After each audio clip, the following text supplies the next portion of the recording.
Austin City Council will spend more money to find someone to lead efforts to deal with the homeless. And it's not the first time the city's done this. Tonight, KVUE's Luis De Leon tells us how much they're paying and for who. It was inside City Hall on Thursday. The others voting aye, it passes.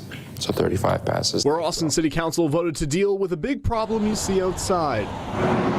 The vote gave city staff the go-ahead to negotiate a contract with an expert for homelessness consulting services. We need to know what's working in other cities and states and what's not working. The person in question, Matthew Doherty. He served as the executive director of the U.S. Interagency Council on Homelessness from 2015 to 2019. Mayor Steve Adler says it's a step in the right direction. In Mr. Doherty's role in the White House, he was helping to coordinate the work that was being done in virtually every city and state across the country. Doherty led a team of 19 federal agencies. Council approved spending up to $95,000 over 8 months for the contract with Doherty. He brings in just a wealth of information about what works and what doesn't work in different kinds of situations. And if this all sounds familiar, it's because the city hired a homeless strategy officer last year. Lori Pampilo Harris worked from September to January before she stepped down. The city paid her nearly $39,000 in her time here. Only council member Jimmy Flanagan voted against the proposal. Because I don't feel sufficiently educated about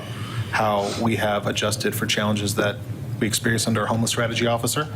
And without those challenges really accounted for, I'm not comfortable bringing in more outside support. We need people that know what's happening in our city and have a history. We also have to bring in people that have not been caught up in what we're doing.